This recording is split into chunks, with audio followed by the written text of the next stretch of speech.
confirm with just a thumbs up or a quick good evening. Okay. Can anyone hear me? Fantastic. Excellent. Excellent. Okay. Fantastic. Fantastic. Good evening, everyone.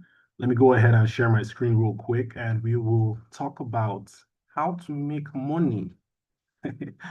How to make money with AI. What a high pressure topic for the day. Because I know we have lawyers at Porters Outreach, so I better make sure that you guys make money with this afterwards, or otherwise you'll have to sue me. I don't want to get sued. So glad to be back. This is the third part of our AI series, and this lecture actually came about because of conversations that came up the first time I presented. And Dr. Obani had asked ever so well, I said, Kwedibo, how can we make money with AI? I said, okay, I'm gonna take it as a challenge and I'll show you how. I'll show you why. Thank you, Brain, for the amazing introduction. I'm blessed again to be here, talking to my brothers and sisters and congregation at large, whoever ends up viewing this. It's beyond an honor to share my knowledge, and by God's grace, the knowledge we learn today will be used to impact His kingdom, our families, and our communities. So, AI-powered income streams. I changed the title a little bit because I felt that's how to make money by too high pressure, but AI-powered income streams sounds a little gentler. So let's have a quick recap of what we went through last week. So we talked about artificial intelligence. What does that mean? And in its simplicity, AI is just saying, how can I automate tasks that require human intelligence? What are the ways I can do this thing that is either repetitive or I find boring or I don't even want to do, or maybe I even enjoy doing it, but it takes too much of my time? How can I do that same skill another human being do? Now, we take that question, we move even further ahead. We say, okay, I've already figured out a way to have, human intelligence emulated. How can I now make money doing so, because there's nothing too wrong with making money. It's really the love of money that's evil, right? So we can always use money to bless those around us and to move God's kingdom forward. So with that came the question of what would an AI income stream look like? What is the benefits? Okay, so if I'm going to use AI, why should I use AI? If I'm to even use AI, what am I going to get from it? And so I took a more of like a holistic approach. I'll be talking about the tools you can use, the AI tools, as well as the technology. But I'll really be setting up the foundation of why you would even want to use it in the first place. And I boiled out like 3 reasons why AI tools would be fantastic, especially as we move forward in time. We are now advancing to what we call the information age, the computer science age, the data age. Everybody's online now. Data is literally the new gold. And there was this quote I liked by Robert Greene. If you know Robert Greene, he wrote the 48 Laws of Power. And he said this quote, that came from another book he wrote. He was like, the future belongs to those who learn more skills and combine them in creative ways. As we move forward in time, AI and internet skills, data science skills, computer literacy skills will become more and more and more important. You cannot afford to be offline anymore. You cannot afford not to know how to navigate this landscape. And those who adopt this quickly, those who adopt this very fast will have the best, how do I put it, advantage as we move forward in time. And so the promise of AI income streams is this, you get to diversify how you make money. You don't have to just be at your 9-to-5 job or have a physical job or a physical side hustle you're working with. You can actually just have it run for you. Because remember, once again, we're trying to automate tasks that require human intelligence. You do not have to supervise that human intelligence all the time. It can be making money for you while you are away, which now means what? It's more efficient. Your time is free. If you want to go and write a book, go and write a book. In fact, you can write that book with what? With AI itself. Your productivity has increased. This time, 100 years ago, if you wanted to write a book, you have to sit down, you get like a pen writer or a copywriter, an editor, physically write it down. No, you don't have to do that anymore. We now live in an age where you can have everything done just at the click of a button, the click of a mouse. So I'll be exploring 2 use cases for using AI. And the reason I looked at it that way is because you can use what I refer to as AI tools, and you can also use what I refer to as AI technology. And I want you to think of the analogy of vehicles. If I said, how do I make money with vehicles? You'd be like, oh, simple. I can either make vehicles, I can like make cars and have a car factory and I'll sell cars to you, or I can use a car, I can do Uber, or I can go buy a tractor, that's also a vehicle, and I can till a farm and I'll sell the products, the produce So you can use AI tools, you can use the cars, the AI tools is synonymous with cars, or you can use the AI technology, the technology that actually produces the cars itself, the factory. So let's now talk about, I'm going to take a bit of a segue. And the reason I take this segue because I want to lay the foundation of why you even want to use AI tools in the first place. And so I boiled it down to this 4 principles, and I learned these 4 principles, ironically enough, from startup culture. Because in startup culture, you're trying to solve a problem before you even think about the money. So it's ironic. You end up still having money in the long run. The Facebook, the Meta, the Amazon, they were all trying to solve problems before they ever said, how can I make money? And when you try to solve a problem first, money chases you. You can chase money. Chasing money is good. But when you try to solve a problem, the money will chase you instead. So I said, okay, let me focus on the principles I had. In the middle of difficulty lies opportunity. And that's a very, very famous and lovely quote by Albert Einstein. I'm sure you guys have never heard of him, but he was this really amazing scientist. But that's a quote I like about, I like to reflect back every once in a while. That, okay, even when things are difficult, there's an opportunity here I might be missing, and it's something that keeps me going. So let's talk about the first principle. And I'll say it's called discovering your passion. So remember, while building our way towards using AI tools, I'll just go over this real quick. So you want to make money. We'll put this aside. We want to make money. Okay, we'll make money. Amen. But before you get there, why do you want to make money? Okay, I want to eat. Good. So if you have money tomorrow to eat, would you still want to make money? Of course you do. So you now put everything aside. Okay, like if money was not my problem right now, what do I actually want to do that I know keeps me up? I just like to do it effortlessly. And this is what we call up. So we talk about, we say it's called your passion. What do you enjoy doing? What comes to you so effortlessly? What are things that people come up to you and they say, man, like this guy, Emmanuel, you're a snappy dresser. You enjoy matching outfits. Can you give me fashion advice? And like, okay, yes, passionate about that. Or, hey, like you're fantastic at teaching. Why do you do this so effortlessly? Why are you giving so much of your time? It's because you find yourself convicted and even happy doing this. It doesn't take anything out of you. So some people, for example, they can write endlessly. So every time I meet people who are writers, they'll say, look, rain or sunshine, I'm writing. They are natural writers. The same with drawing. They're either doodling or they're drawing something. They just enjoy doing it. It comes to them naturally. So that's principle number 1. Principle number 2 is identify a need. You want to find a need. We live in Nigeria, a country with unique challenges. Remember the quote, with those difficulties comes unique opportunities. So Nigeria has unique challenges, but unique opportunities as well. So you say to yourself, okay, I have a passion for doing something. What are the needs around me that keep coming up? What is something that people are always trying to solve? What's something that I myself am trying to solve that takes so much of my time? And if you don't have a need or you can't see a need, first of all, go and thank God. That's amazing. Second of all, just ask people questions. Okay, what are the needs in your life? What are the needs you encounter on your way to work? What are the needs you encounter at work? What are the needs you encounter at home? And just think about it, percolate, store it. And I'll make a quick side tour here. Months ago, I went to this amazing conference, this business conference, and the man brought up this picture of Oshodi, and he had to have to do this exercise. And he said, okay, what do you see in Oshodi? And he said, oh, we see traffic congestion, we see buses, we see people selling food. And if we had time, I'd have said, okay, what do you guys say? And I've gone through it, but I'm trying to make sure I get everybody out of here before 8:30. But one of the things that he said, I was so jarring. He said, have you noticed there are no bathrooms there? There's no bathrooms in that picture. Now, I know Oshodi has changed a little bit, but that was the Oshodi I remember from my childhood back in the 2000s and the 90s. There are no bathrooms there, is what he said. And he said, imagine you decide to put a bathroom, just along, like you go, you talk to local governments, because we're Christians, we do it the right way. We talk to them, we don't bribe, right?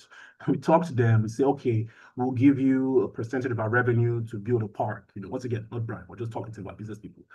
And we say, okay, but I want to have public bathrooms, and then since a private bathroom is open to the public, I get a certain amount out of it. So you charge people, let's just say 500 naira to use the bathroom. Let's just say you go with a low number. I'll say we wouldn't have 10,000 people pass through this area.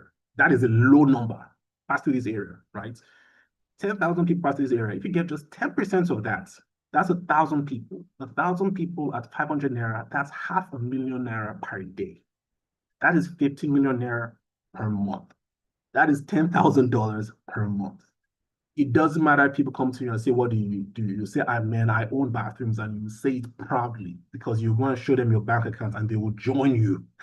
But what has happened here is you have seen a need. There were challenges there. You identified the need, you identified the opportunities, and you have a passion that says, okay, I want to help people. I want people to feel clean. I want people to feel nourished or rejuvenated while they're trying to take the transport. So principles 1 and 2. What's your passion? Identify a need. Now let's go to principle number 3, which is a very powerful principle. And this says capitalize on your domain knowledge. What that means is what are the what is something that you are good at? You know so well, and this comes about either from your school knowledge because you've gone to school for this for a long time, or your industry knowledge. You've been in this industry for a long time. So in Nigeria, we have unique problems. These unique problems require what? Unique solutions. But these unique solutions themselves, they require unique knowledge. That knowledge is key. I am a data scientist. A doctor knows very, very, very particular knowledge about how hospitals in Nigeria run. No matter how smart I am in my degrees, that doctor can tell me a whole lot more about how the systems run, how patients' records are transferred. So even though I have to build a software for them, I'll have to go talk to them first. So you now say to yourself, okay, I'm trying to make money. I'm still trying to make money. That's where I'm going to all this. But what are the things that I know? So the resource between your 2 ears, your brain, is actually one of the most powerful resources you have, And so that expertise you have, the knowledge you have gained is a gold mine. So remember again, what is your passion? We'll come back to that. Start with what you have, what you already have at hand. So we're talking about a passion now. What is your need? Identify your need. And now, what is your domain knowledge? Now we go to principle number 4, one of the most powerful principles. Actually, I think it's the most powerful, and that is create purposeful solutions. The reason I put that there is this. This tends to happen a lot to startups, to companies, to people who say, I want to make money. There's a quote I like, it's by Maslow. If you've ever heard of Maslow, you've heard of Maslow's hierarchy of needs. That's the same Maslow. And he said, to the man who only has a hammer, everything he encounters begins to look like a nail. I want to make money. I want to make money. I have a solution. Okay, like, what if I did this? No, there's a phrase, putting the horse before the cart, it's like, no. Or to use a better analogy, is like, you know how chariots are. The chariot is behind the horse. The horse is pulling the chariots. If you put the horse behind the chariots, the horse is now pushing it. It's a horrible way to race. It's a horrible way to evade enemies. And I'll use an analogy that always makes me laugh. A couple of months ago, I think a year ago, I saw this ad for an AI product. And the product was, it allows you to keep your eyes open during a meeting. So basically, the camera will look at your eyes. It always makes people think your eyes are open and always look at the camera. And I thought to myself, who needs that? How many people are saying, oh my goodness, my boss has to make sure I'm always looking at the camera during a meeting. But B, if you're trying to market this in Nigeria, that is data you're just burning for what? So people can say, oh, he maintains good eye contact during a meeting. Wow, I'm going to fire him because he does it. That is a case of, I'm going to develop a solution. And then after I develop a solution, I'll look for the problem. So I'll say reverse it. Create purposeful solutions. So, and the way to avoid that is because we've already worked our way up. You have identified a need. With the Oshodi thing, imagine you said, look at Oshodi, look at all of this. What if we had a cinema here? Okay, I mean, it's great to have a cinema, but how many people are going to Oshodi and their priority right now is they want to go and see a movie? They're trying to get home.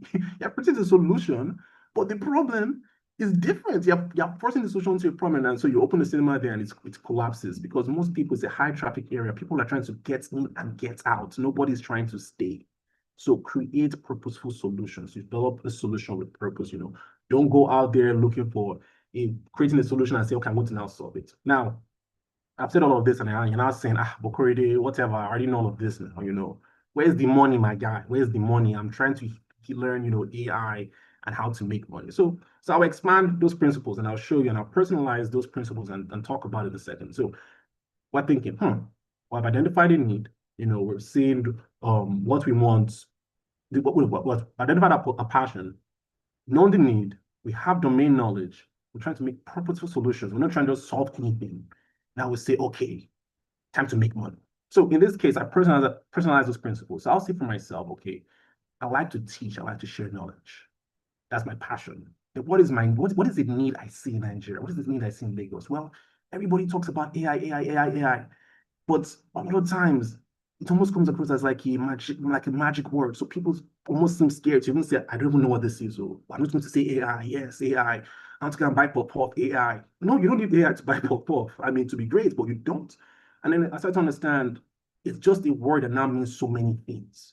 So I tell myself, okay, what if I tackle that space? What if I create content specifically that tackles that gap, and I can now create it specifically to the Nigerian market, so we can address the unique challenges and as well as address unique opportunities. So I've identified a need, and I look at my domain expertise. Okay, I have these degrees, I have this knowledge base, I have this experience. Okay, mathematics, data science, machine learning, business administration, good, fantastic. And what's my solution? So I'll now narrow it down and say, what if I go on YouTube, I go on social media, because social media has one of the best ways to create revenue so quickly. It's actually crazy. And I'll say, okay, I'm going to have weekly YouTube lectures, weekly YouTube shorts. I'm going to have this the quick 30-second shorts because that's engaging, captures people's imagination. And I have the long lectures because if you need to know more information, you can now go and say, okay, I'm going to watch a 2-hour lecture on just machine learning, a 2-hour lecture on artificial intelligence, specifically deep learning. And then you can now learn from that and take notes. So now I'm thinking in terms of revenue. So on YouTube, I have, on revenue, I have YouTube, TikTok, Instagram, and I'll think to myself, okay, what are the ways I can make money of that outside of that? And I'll think, okay, channel membership. So now on YouTube, I'll say to myself, if you subscribe to my channel as a member, you can also get additional perks, and then people will now come to me and say, there's this guy, Korede is an expert in all things AI, you're an expert. I want you to just mention my brand. I want you to just talk about, buying from this shop, buying from this, I don't know, this product. And then a lot of times you have tech people who come and say, okay, talk about my laptop, talk about my phone. So now I have this additional money coming in, and I can now have my own digital merch store, which means I want to sell anything from t-shirts to even lecture notes. So by personalizing this principle, walking through it and said, okay, passion, need, domain expertise, solution, and now money. Because we've now arrived at what everyone wants to hear, right? Money. So I've looked at it and I said, okay, I've identified how to make money. I've identified where I can make money. Now, what tools should I think about? What tools? Now, imagine if we didn't go down this pathway and I just jumped straight into, hey, money, AI, right here, money, AI. And, now we're thinking, well, I know we can make money on YouTube. I know we can make money on TikTok. I know we can make money on Instagram. And now we're now running into that problem, trying to create a solution to a problem that doesn't exist yet, or it's not there. So now this is why you see a lot of people who are online and they're just throwing content out there. Today I'm going to talk about politics. Tomorrow I'm going to talk about the weather. And you can see they're just spinning because they may have a passion, but they haven't identified a need yet. They haven't just said, okay, what's my domain expertise? What's my domain knowledge? And if you want to be, sometimes I say inspired, but also perplexed, just go on YouTube and sometimes just sort through newest videos. Videos are constantly being uploaded all the time. And you see it 1, 2, 3 views. Everybody's out there pumping something else. But in order for the algorithm itself, because the algorithm is optimized for engagement, in order for the algorithm to stick, it has to say, okay, there are people like Korede who like to learn more about mathematics and AI.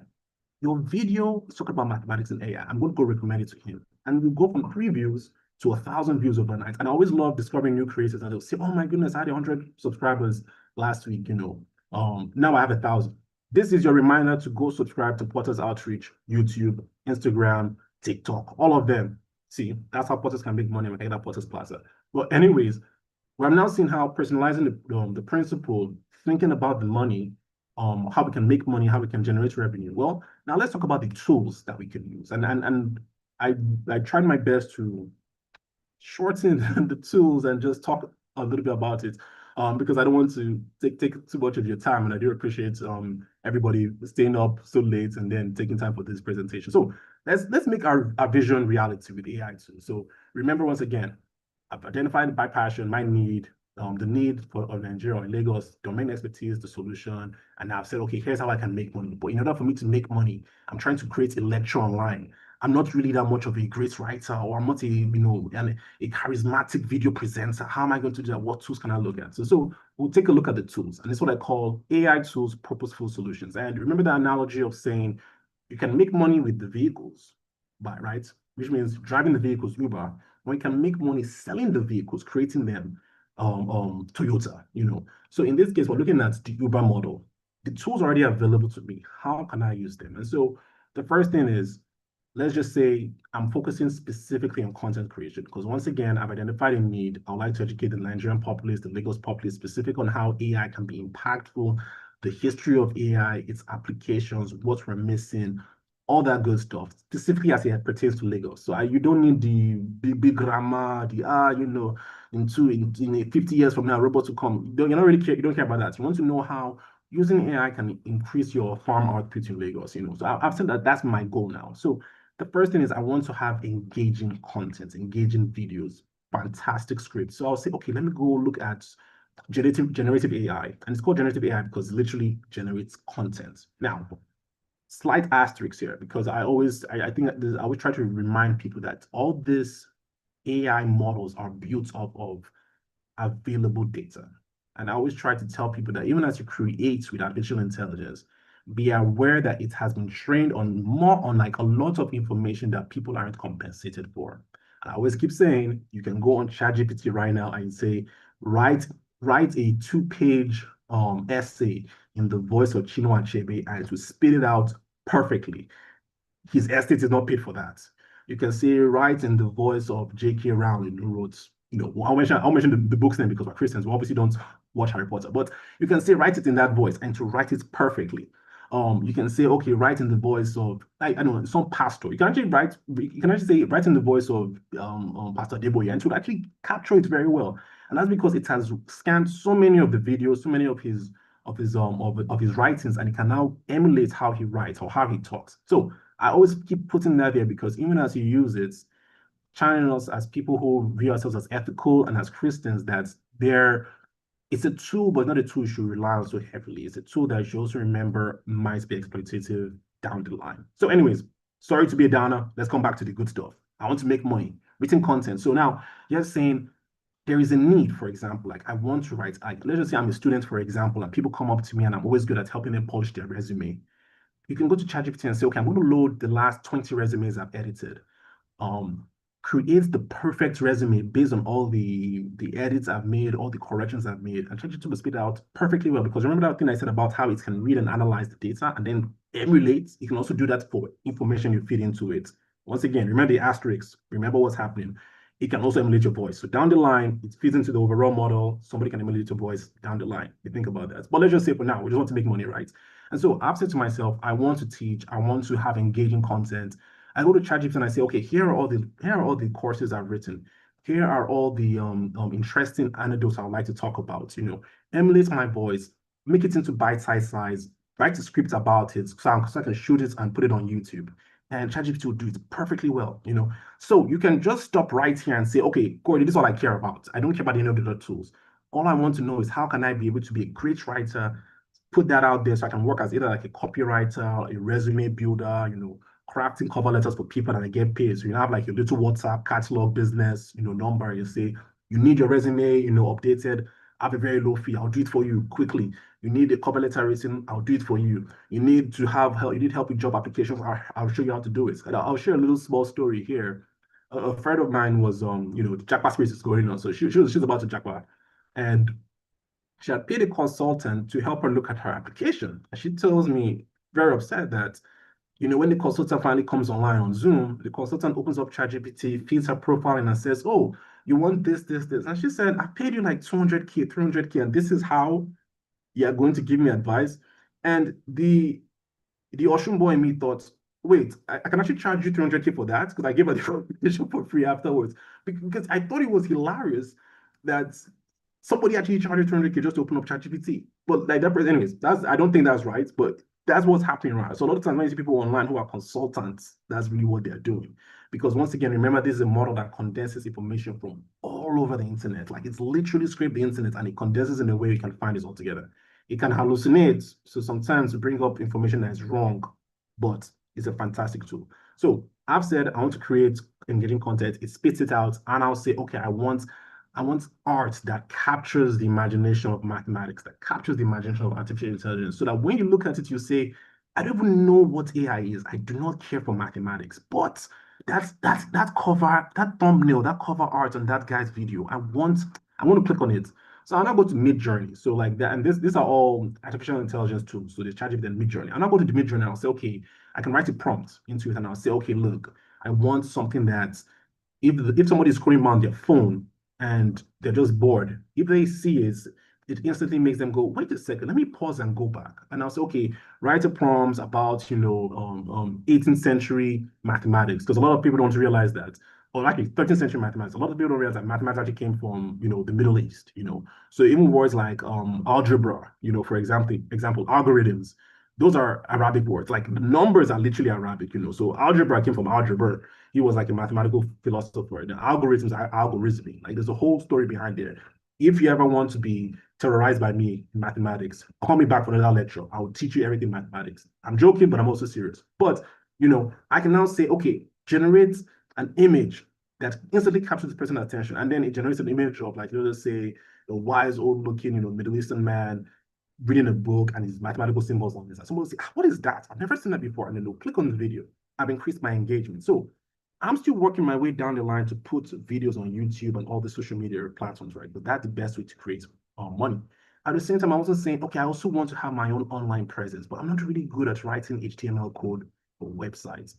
So I'll now go online. I'll say, okay, like let me look at Wix ADI. I can feed it some prompts, which basically means I can write a couple of texts and say, just create a simple website that says, hello, my name is Korede. This is what I can do.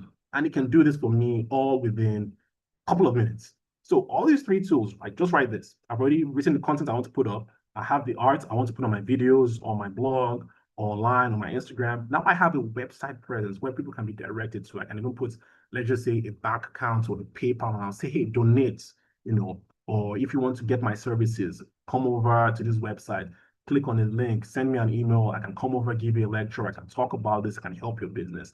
Within the span of maybe a day, I've already knocked out what would have taken people weeks back in the day. Now, we go back to now. We've had script done. We've had the script done. We've had our design. We've had the website. Now let's talk about video production. Remember what I said? Like I'm like, okay, I'm more of a techie guy. I don't know how to make videos. I cannot decide to myself, okay, what are the best ways to make quick, short videos? So there are two really semi-popular AI tools right now. Sora is actually one of the more popular ones. So Sora and Gemini. I put Synthesia there because Synthesia allows you to make videos up to 250 minutes. Now, a lot of these tools, some of them have free tiers, others have paid tiers. But if you're already factoring the budget into it and saying, okay, I'm going to put in this amount of money to make a whole lot of amount of money, it makes sense. So I can now say, okay, I'm going to have 30-second videos on my Instagram or my TikTok because that's more of a quick browsing experience. And on my YouTube, I want like an hour-long video. So I can now go into Sora and say, okay, generate a quick 30-second video about the history of AI. Generate a quick 30-second video about good old-fashioned AI, the good old-fashioned AI that requires you to hard code AI and so on. So somebody can watch it and say, oh, I never realized that back in the day, AI actually existed in the 50s. I never realized that in order for you to create AI, you had to hard code it. You have to tell it if a car exists, if the car is blue, write car is blue. You had to put it down to that detail. And now I now have all this content, right? But now I'm now going a step further because I'm a very ambitious guy. I'm hungry. I want to make all the money in the world. And I say, okay, I want my reach to be global. I want to now convert all my videos to make sure it's in Hausa, Yoruba, Igbo, Wolof. I want it to be floatable around Nigeria so nobody has an opportunity to miss it. But above all, the impact is great. So even a kid somewhere in the village who doesn't really know English that well, but speaks fluent Hausa, speaks fluent Yoruba, speaks Igbo, they can watch it and they'll say, oh, I can learn something, I can impact that kid, So I can now use something like DeepL, which allows you to translate into lots of local language that can script and synthesize. And so all of a sudden, I now have a full framework. I've been able to write, I've been able to generate images for it. I've been able to create videos for it. I've been able to create, localized languages for it. My reach is global. So I'll now go to social media, for example. And the thing about, just why I chose this pathway is because when you look at the top three right now in terms of generating money online, so there's TikTok, Instagram, and YouTube. So I think TikTok right now, if you have 1 million views, you get anywhere between $400 and $1,600. So Imagine you put up a video and it makes a million views. One video that made, let's just put everything at the extreme end, make $1,600. One video. You put 5 videos up, all five make 5 million views. You go to your boss the next day, when now that you have made, an easy $8,000, you go to your boss the next day and you tell your boss, I'm not coming in. And your boss will say, why? And you say, oh, here's my paycheck. And your boss will say, actually, come and hire me after that because the money you're making is more than mine. And so we now look at it and say, okay, the AI itself didn't really make us. It did. But once again, it's a tool. And that's really I use that principle in place. You want to identify a need, you want to know what your passion is, your domain expertise, and you want to have like a solution that is purposeful. My solution here now is like, okay, it's a purposeful solution. It's caters to a wide variety of audiences. And now I can now tell myself, okay, I want to expand it moving forward. And it's not just limited to just the content creation, but I use the content creation because it's a very specific and very easy entry, so to speak. You can also just go the professional route, which is like, okay, I'm going to have a professional suite. And this is why I said, if you wanted to, for example, write content and you say, okay, all I do is I edit applications for people, I edit people's resumes, I edit people's novels, for example, you can reside just here and that's all you'll do. And that's where all you'll make money. So all these are tools that together are fantastic for making your goals happen. Separately, they still work. For me, I'm looking at it like long term, right? Down the line. Now, I also wanted to mention for YouTube, for example, once again, go and subscribe to Porters Outreach, YouTube and Instagram. YouTube, you get paid for, let's just say for 1 million views, you get paid like $6,000. Let's just say, God help us, one of our videos hits 1 million views. We now get invited into the YouTube partner program at Porters Outreach. The Porters Plaza self-funds itself so quickly, so easy. And so now we can say, okay, let's just say the Porters media team decides, okay, we're going to now scale it up. We can now write our own content, create our own art design, websites, So shout out to the Porters media team. You're doing a fantastic job. Create more videos, have our sermons, tweaked so that we can now have it translated to like other languages. Like these are tools that can help with that. So keeping time in mind, I want to talk about now AI technology. What difference between AI tools and AI technology? So remember what I said again. Look at AI as a vehicle. AI, just think vehicle. So okay, I make money making the vehicle, or I make money using the vehicle. Now I'm saying, how do I make money making the vehicle? So to keep that in mind, I'll go back to that principle again. I'm going to personalize the principle. So it's like, what's my passion? And I'm going to flip it. My passion is sharing knowledge and teaching. Rather than saying teaching and sharing knowledge, well, sharing knowledge and teaching. Same, but more specific. So I want to share knowledge. And I noticed that there's a need in Lagos. So I want to say 5, 6 months ago, almost 7 months ago, there was a bridge that was getting repaired in Lagos, and the entirety of Lagos shut down. Shut down. I shouldn't laugh. I was nowhere on the road, but I remember just having friends who said they didn't get to work till like 2 p.m. They didn't get back home till 2 a.m. And I laughed because I didn't have to. I was working from home. I felt evil, but I was like, thank God I was on the road. But the thing that struck me was after that happened and they reversed the shutdown order, there was no reports on here's the economic impact to Lagos. Here's how many, orders got canceled that were ordered by Jumia or Konga. Here is how much, how many customers they missed out on. Here is how much money the state of Lagos lost just because of the traffic. There was no reports. Like you can even Google this right now. There was no reports.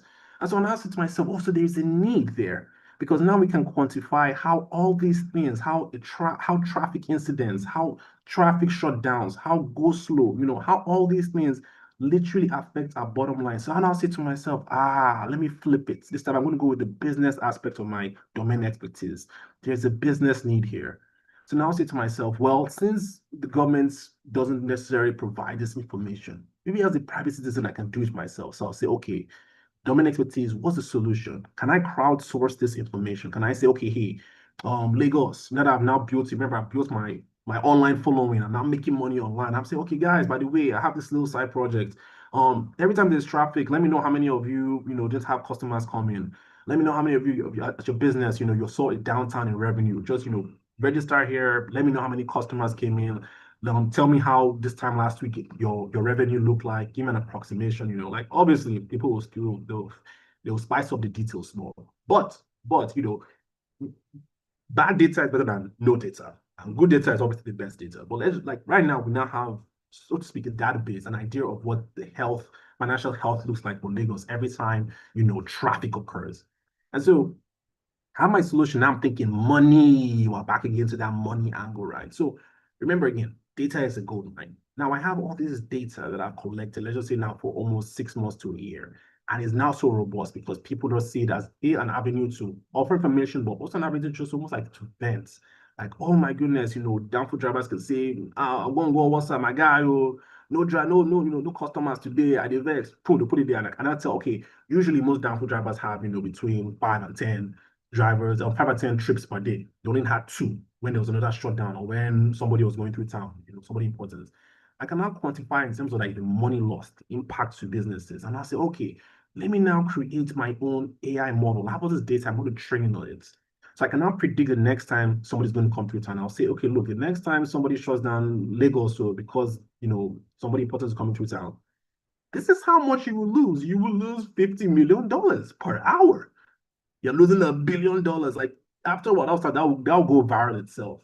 And it will now create, which might not be good in the long run, to create a monopoly because people will now come to me and say, can I advertise on your website since you're the one everybody goes to in case every time they want to know about um financial health in Lagos? Can I advertise on your website? So I want to have all these new clients that want to put there because that's eyeballs. Those are like that's attention, that's engagement, those are views, and people now coming to consult. Corey, tell me about the financial health of Lagos. Okay, and then down the line, which is really, to be honest, that tends to be more my big goal. I can get acquired. What does that mean? A lot of times in tech and startup, people will literally create companies, create what referred as intellectual property, just so somebody else can buy them. So there are tons of companies that they don't really see themselves existing past 10 years because they're saying, I'm just going to do this so Google can acquire me. So Facebook can acquire me. So Amazon can acquire me. And so if you follow a lot of these big tech companies, almost quarterly, there's like a new acquisition. When I was in college, Instagram got acquired by Facebook. And I remember like that was a big deal. Wow, Instagram used to be his own app for $1 billion. And then people were saying, Instagram, $1 billion. And the revenue that Instagram has generated for Facebook, I mean, Facebook, they got a good golden goose there. Like I think it's almost like 100% return on investment easily. And that's the last time I checked, was like 2017. Easily just on Instagram. So if it starts from like saying, okay, I want to share knowledge, right? Now I've thought about, okay, what's the economic impact? Here's my domain expertise. Here's the solution I created. I built a machine learning model of it so I can now predict here is the impact moving forward every single time somebody Lagos is shut down. And now people are now using my model to say, look, we do not want to shut down Lagos because if we shut down the bridge on this side, we will lose money. Like we can literally quantify that would impact our financial bottom line. And then down the line, some big company will now say, like, let's just say Microsoft, oh, by the way, since we have no penetration in the African market, the Nigerian market, can we buy you for a clean $500 million or something? And you say, Corey, those numbers are too much. Well, let's look at a scenario, and this time we talk about AI technology, right? So, I had a relative who's a lawyer, and he likes this entity. It was called Casetext. Now, Casetext started because there was this guy by the name of Jack Heller. So Jack Heller was in Stanford Law School at the time, and he realized, passion for law, but he realized there was so much struggle or challenges trying to obtain court documents as part of your research. So if, for example, you're, I don't know, researching something, you want to see if there were similar cases. You want to also see how they were ruled on, because that can be a benefit to you. And if it's not a benefit to you, you know how to prepare for it. In order for you to do that, you have to go to the courts directly in some cases. You have to spend a lot of money. So he now thought to himself, alongside his friend, like,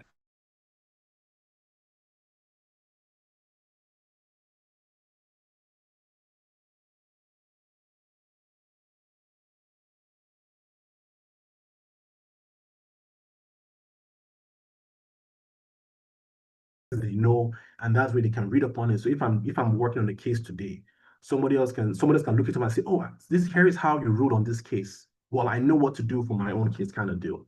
So they started in 2013. They crowdfunded up to 1.5 million. So you can see where I got that crowdfunded idea from. And companies had to pay them to access that data because this was data that was hard to get. And after a while, in 2016, they decided to create their own AI model. We called it Kara, and I'll talk a little bit about that in a second. And in 2023, I didn't put a date here, Thomson Reuters acquired him for 650 million. There's Thomson Reuters, let's just say there's a very humble person in church who actually works at Thomson Reuters, but I'll mention their name, but shout out to you, you know who you are. So Thomson are a huge news slash, I guess at this point in time, they're venturing into the legal world, like entity. And they got them for $650 million, all because they had invented a pathway. They had a unique, first of all, a unique AI model. They're the first legal entity to have an AI model trained on legal documents. But they had identified a need before most people thought of, like, I need access to case documents at a low cost. That's really what it was, the end. They had identified a need, and they had applied their domain knowledge. They had looked up a unique solution. They didn't say, ah, man, like, how can I create a solution that is powerful, but nobody needs? They're like, no, we need this solution. So what's the solution that we can have? Yeah. And so I put that last point here that's okay, this is an opportunity for Nigerian lawyers. Because I actually looked up and I thought, okay, is there a Nigerian version of this? If I want to look at Nigerian cases, how do I do that? And I looked it up, and if you're lawyers, please educate me about it. Maybe I missed something. I was like, okay, so there is no other way, I guess, apart from like private data repositories. Like, okay, I guess that's a opportunity there. So if you're a lawyer and software engineer, send me my paycheck after this presentation.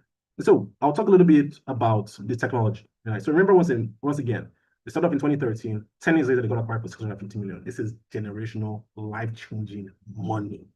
You know, no matter how much you use AI tools or you're making $5,000 a month, you cannot make $650 million in that case. And that's the difference between using the tools and creating the tools. Creating the tools, difference, margins of difference. You know, OpenAI is literally an example of that with ChatGPT. They created a tool, generational difference in how much money you can acquire. So I'll talk a little bit about the technology they use. So in this case, remember once again, they identified a need. And when I talked last week about AI, we tend to use AI interchangeably. They focused on just two aspects of AI, or two subdomains, which is machine learning, like right over here, and then image recognition. So the idea that and to an extent, actually, a whole lot of natural language processing. And the idea behind their AI that they created was it kind of functions like a virtual paralegal. You say to it, you're a lawyer, you open up case text and you say, okay, here is a document I'm working on. Here is a case I'm working on. This happened, defendants, blah, blah, blah. And it runs through his database and it says, oh, there are 200 similar cases that occurred. In all those 200 similar cases, here is how they ruled, you know, guilty, not guilty, or here's how much they settled for. You now have this information, you can now go and negotiate and say, okay, no, I want to settle for 5 million because I know most people, when they did the same case, they got 5 million. Before you use case text, you don't know this. You're like, oh, maybe I'll get 1 million, but now you know. And it does this by, you know, so machine learning, remember once again, is like, he's a smart 2-year-old kid. 32-year-old kid into a library, say, read all these books. Then the kid memorizes it and can tell you answers right away. And natural language processing, once again, how am I talking to you naturally? How are we interacting? Can I write to you and say, hey, what's up, AI? And you know that, hey, what's up means it's a greeting. I'm not telling you to look up. Hey, what's up? Oh, I'm doing good. He can reply like that. And then vision over here, which is image recognition, you upload a script. It reads it and it says, okay, here's what this person is talking about. And so that's what Kara AI did, and that was launched in 2016. And so it was revolutionary then. And I think at the time, Casetext had up to 40% of most US law firms as its client base. And then it got acquired by Thomson Reuters, and then Thomson Reuters folded it in because said, no, we're not going to give this to you at a lower cost. So now you have to go to Thomson Reuters and pay even more than Casetext. So once again, opportunity for Nigerian lawyers. Lawyers that are online, you're very welcome. That's a new idea for you. So in summary, when we think of how to make money with AI, we think of it in two ways. Using the AI tools or creating the AI technology. When you use the tools, before you even get to money, and there's a reason I put money here at all is, you will make the money. Just have that in mind. You already make the money. Before you get there, you know, you have to kind of walk your way through this. And I can't say I'm the one who thought of this first. I literally learned this from a lot of startup culture. Our friends who are in startup, our fantastic mentors who are in startup, and they'll always tell me like, already, what is the need? Identify a need. It has to always be a need. Start with the need. And I'll say it's like it's a challenge for you. Next time you're hanging out with somebody who is rich or wealthy, try this very funny question. Say, how did you make your money? And you see them have this look of, how do I even answer that? And you think to yourself, it's obvious. I know how you made your money. And the reason they have that look a lot of times because sometimes they're actually trying to make money. Yes, they wanted to make money, but they're actually trying to solve something else. And then they made a huge amount of money in the process. And that's why I said, I don't put how to make money there because yes, you will make the money, but this pathway will get you to making, like I said, the money will chase you instead. So what's your passion? Identify a need. Your expertise is a gold mine. This between your ears, gold mine, then you want to create purposeful solutions. As the quote, if you give a child like, if you have a hammer, everything is a nail, bang, bang, bang, give a 2-year-old a hammer, literally around your house. You come back, that entire house is destroyed because everything they want to hit. Yes, literally, that's the same mentality. It's like, okay, I have AI. Can I use AI to solve everything? It's like, yes, but it has to be specific. You have to look at the specific route. And you can also create your own AI. Now, for that, I'll say you want to after you want to do that after you've scaled up a little bit, after you know enough about the technology, or after you collaborate, have people who are fantastic and you understand the technology and you know the unique needs. So if in Nigeria, for example, there aren't a lot of like, for example, like fintech has actually taken over. So fintech, they are good. Let's just say in the medical industry, okay, like I want to have a medical AI that can predict, based on diagnostics, unique to illnesses in Nigeria that we don't see. One of the things that always used to make me laugh in college is like my friends would say, I'm going to Africa and I had to get all these shots because of malaria. And I'm like, man, we get malaria all the time. And then they looked at me like I'd gone crazy. Like, what do you mean malaria? How did you survive? How are you alive? Like for them, malaria is terrifying. For us, by the time you hit your teen years, you're already developed like immunity of sorts. So there are all these unique illnesses that we have here, or unique circumstances, so to speak. What if we had our own personalized medical AI that said, okay, somebody in the village doesn't have to travel all the way to the hospital before they get a diagnosis because based on just reading it and based on like a nurse who's there who can like take their symptoms and who can like take their temperature, we can know right off the bat. They don't have to spend hours on the road and end up dying. Like we can have the medication already sent to them. Like that can be something to think about, unique to us. And then I'll leave you with this promise of sorts. Remember that AI is a tool. Yeah, and I mean literally, the technology and the tools, they are not a substitute for what's here, what God gave us. That how can we think and how can we solve problems? Now, I'm going to go to questions in a second. I'll leave you with this story. So Paystack, everyone knows Paystack. So the creator of Paystack, Shola Akinlade, I was watching the video on how Paystack happened, and I was so upset because when he said that, I said, man, that is beautiful. So when he was working as a software engineer at the bank, he built this software just to almost like was trying to like test, if transaction had, I know, was successful.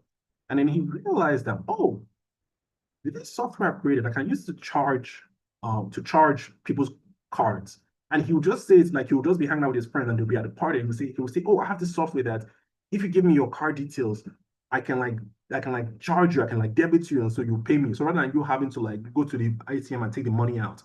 And then somebody at the party said, guy, this is not a party trick. This is money. So you saw how he had applied his domain knowledge. He hadn't yet seen how the money came to be. And I was like, yes, that's actually a good point. I don't have to have my credit card go all the way to a debit card, go to an ATM or have somebody swipe at the POS. I can literally have money transferred from this app. And then they applied to YC Combinator, got a lot of funding. Now he's super rich, multi-millions of dollars. And now that is the end of my symposium, seminar, so to speak. Thank you so much for your patience. I will gladly take questions now. God bless.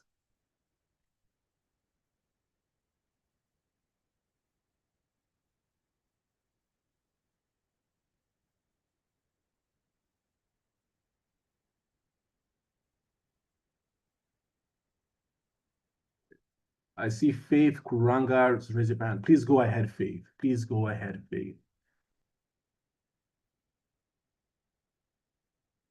Wait, can you hear me? Okay, give me a second. I can't hear you actually. Yeah, but go ahead, Faith. I see your hand is raised up.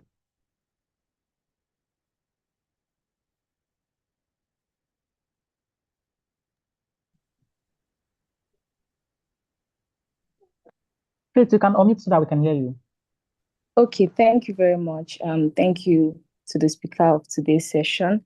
It was very insightful. I think my question, and sorry if you've addressed it in your previous series, is around AI, data privacy, data protection.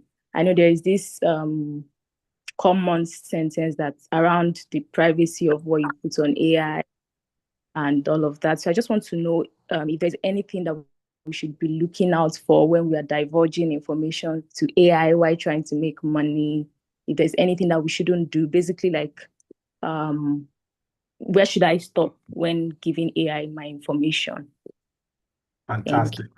Fantastic question. Thank you so much for asking that question. So, as a data scientist, I tend to tell my friends that I'm the worst person to ever ask about data because if I give my answers, you think I'm a conspiracy theorist. So, yes, conspiracy theorist, yeah.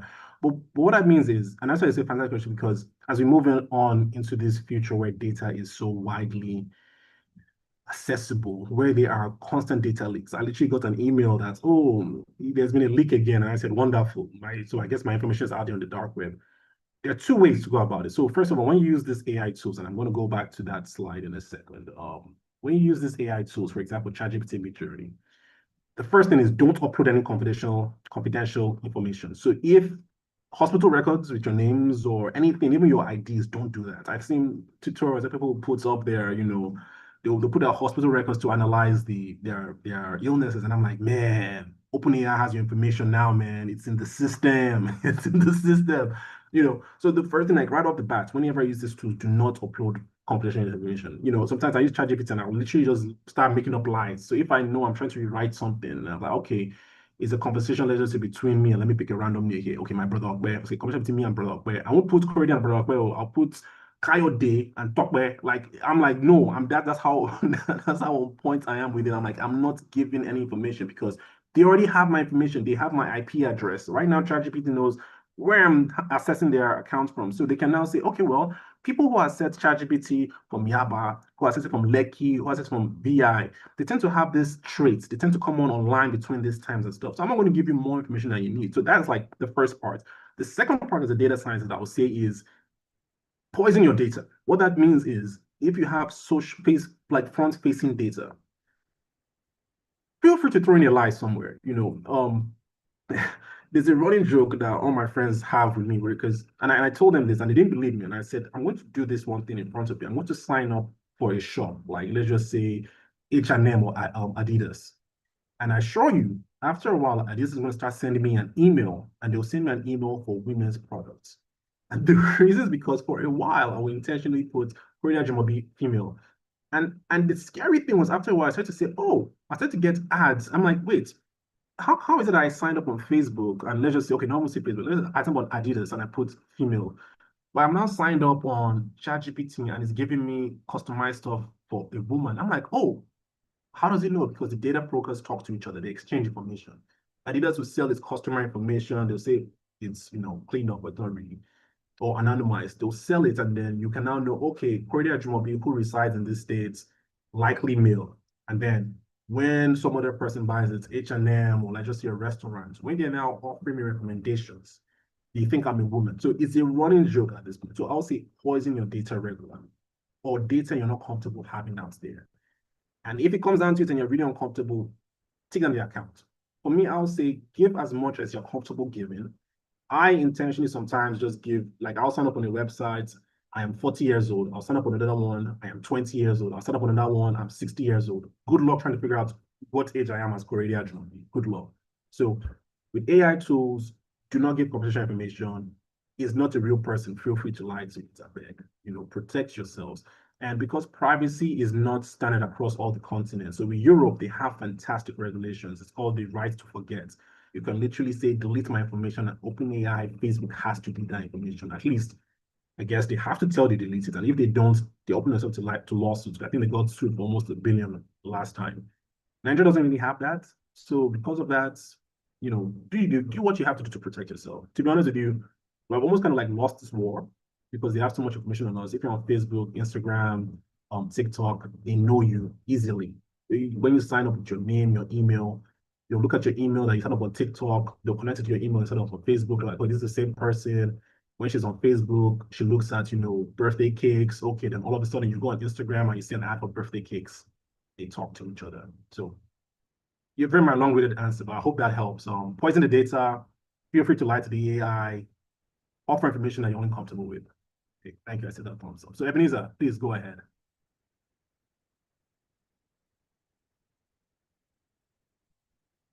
Okay, good evening. Confirm if you can hear me. Fantastic. Okay, so I'm still building on her question. Thank you for the lecture. It really took down a lot of stuff. I'm still building now for someone who let me not heavily rely on AI, but kind of makes my workflow faster. I pay for this stuff. How am I not protected by something I pay for? So if the free version can have a risk of data privacy and all that, so what's with the paid version of it? How does it make sense? Because it helps standalone entrepreneurs move things faster, smoother, automate processes that will waste your time. And I'm paying for it, and data is not private. How do I bridge that gap? Fantastic question.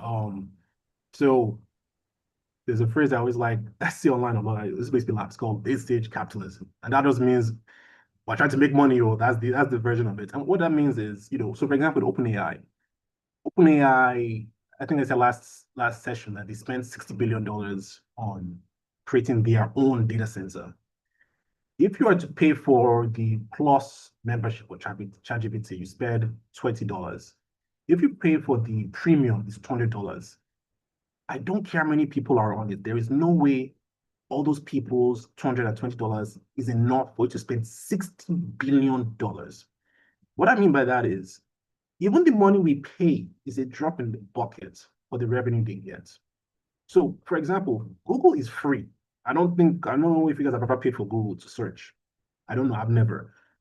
But people tend to say Google is not really a tech company. It's an ad company, it's an advertising company. And when Google first started, they would actually show how much they made from advertising.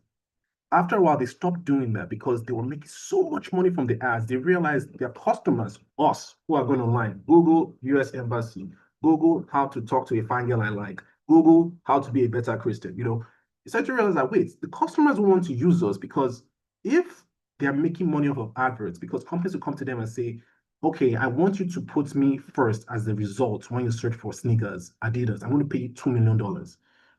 They are making so much money off of other revenues apart from just us that even the protections that come in place, they have to come from the government that mandates it, which is why the EU pretty much held the necks of all the social media companies and said, you better have to do it. So to come back to my long-winded answer is that yes, you're paying for it. And what you're paying for gives you access to more of the capacity of the models, faster answers, greater tokenizations, which means it gives you longer answers, much more in-depth research. But the amount of money we even pay for this pales in comparison because even as we are querying it and we're writing prompts, the prompts we're writing is also training the model. So we're paying for it, but we're actually helping the model get smarter. The analogy I always like to use is like when Siri first came out, if you spoke to it with your Niger accent, it would say, pardon me, like, forget my voice, don't laugh at that. But if you said that, it would literally ask you, what do you say? After a while, it got better because it was actually, every time you hit that button, it was actually listening to the way you talk. It will send it back, it will train on it and to say, oh, in Nigeria, when people say, how are you? They say, how are you? And now it knows it means, how are you? Like, how are you doing? So the short answer is we pay for it, but it doesn't hold them accountable to preserve our data. That's really where the government has to step in. Now, Nigeria has its own, I think, called GDPR regulations, and which, to be fair, is a good framework.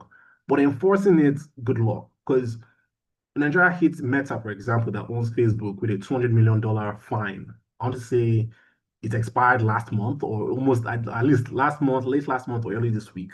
And despite the fact that Meta was supposed to refine the way they use Nigerian data because a lot of Nigerian users' data was leaving the country. They couldn't account for like what they were using it for, either they're training the model with it, they couldn't account for it. So Nigeria actually hit them with a fine. As of today, I checked the news. Meta hasn't been hit with the fine. Meta is still operating in Nigeria because Meta said, "Oh, we're going to leave Lagos, we're going to leave Africa, I'm sorry, Nigeria. If you guys hit us with the fine." They're still here. The point is like some of these companies are almost powerful enough that they know, look, if we even leave, like we'll like people would do the work for us, and then the government itself would have to let us be. So what I'm trying to say in a long-winded way is they were the product. Even when we pay for it, we're still the product. All of these require us to train the model, like all these tools. So even as you're using them, it's learning from you. And that's why I say as you use them, always keep in mind all you're feeding into it. So if you're a fantastic writer, I would say don't feed too much of your writing into ChatGPT. So let's just say you blow one day, oh, I'm going to type in write this in the words of Ebenezer, and to give me a fantastic breakdown. And you'll be like, what just happened? And it's so bad now that the other AI model, Perplexity, got sued and they paid $1 billion in fines because the literary industry in the United States sued them and they paid $1 billion. And all I could think of was, wait, if you're willing to pay $1 billion, how much did you make? That you're willing to pay $1 billion? Like, wow. So, anyways, that's my answer. I hope it wasn't too complex or too long-winded. I hope that helped. Sure. I think I get the point. You're welcome. You're welcome. Um, so any other questions? Any other questions? Any question in the chat? Well, let me see. Let me look at the chat. Okay, no questions in chat.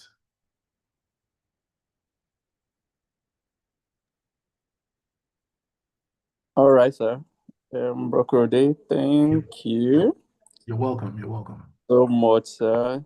I don't know, because I'm not seeing any more hands here. So I'm not sure if we have any more questions. You know, you left me this evening with a whole lot of thoughts. When I say that you're a wise man, I don't think I was lying. There are so many facts. And I pray that God will help us to utilize the informations, because there are so much that, you know, when you pointed out trying to drop our personal our informations, details on ChatGPT, I think I'm one of the victims that have done that. For moving henceforward, I would take correction. Thank you for those insightful and simpler methods you used to educate us this night. Please, one thing I would seek from you is to give us more room, create more forum, maybe for we young people and all, to get closer. Maybe if you have a tutorial or something, just to help us grow, because I know that there are a lot of people who need this information out there, so that we would be able to identify the needs of people and also be able to provide a solution, because we really need it in this country where we are on how things are going on the base. Once again, we'll say thank you very much for the time, for the insightful message. Pray that God will continue to strengthen you and grant you your heart desires. Thank you, sir. Thank you, amen. Thank you. Thank you.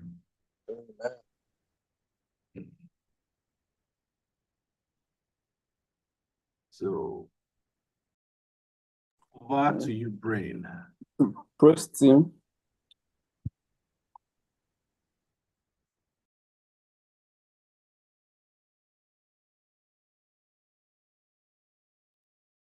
All right. Thank you so much, Korede. Thank you, Chigozu, for the wrap up. So we appreciate everybody for being part of today's call. And just as Chigozu have said, I really wonderful learning experience. And our desire is to try as much as possible to see how we could, imbibe these words and then put them into practice and then see how we could also make money out of this AI. All right. So while we are pondering on that, I also want to remind us that tomorrow, Wednesday, it's our prayer meetings, and then we'll invite everybody as much as possible to please attend the prayer meeting tomorrow, the time where we take our request to God and believing that He will meet our request and then grant us our heart desires. And then on Friday, we'll also meet again, same time, for our Bible study and lesson study, where we'll just study the Word of God in-depthly and also charge ourselves as people that are expecting the second coming of Christ, so that we could be have a good relationship with Him while we await His second coming. So at this point, we want to appreciate everybody again. We hope to also see everybody again next week for another session of the leadership series, where we'll be looking at other areas. At this point, we'll ask the leader team to give us the theme song, while Corey will just give us the closing prayer. Thank you so much, everyone. Let us pray. Heavenly Father, we thank you for yet another transformative, fantastic Brothers Leadership series. We thank you for the turnout today. We thank you for life. We thank you for love. We thank you for peace. We thank you for joy. We thank you for the brain you have given to us. We thank you for Mr. Brain Waters. We thank you for the facilitators of this session. And Lord, always be with them, be with the community, with the audience. Lord, let the lessons and the information of today be used to transform the world we're in, or better, be used to send your word, to spread your word, and to be beacons of light, transformative agents of light, of God, of God's word, Jesus, in our communities. The point is not just to make money, but to be stewards of your kingdom, that those who see us and those say, yes, these are people who walk, God. Let us be tools that will be used to transform this world for better, in the mighty name of Jesus, I pray. Amen. Amen. Amen. Amen. Amen. Thank you very much, everyone. Thank you all.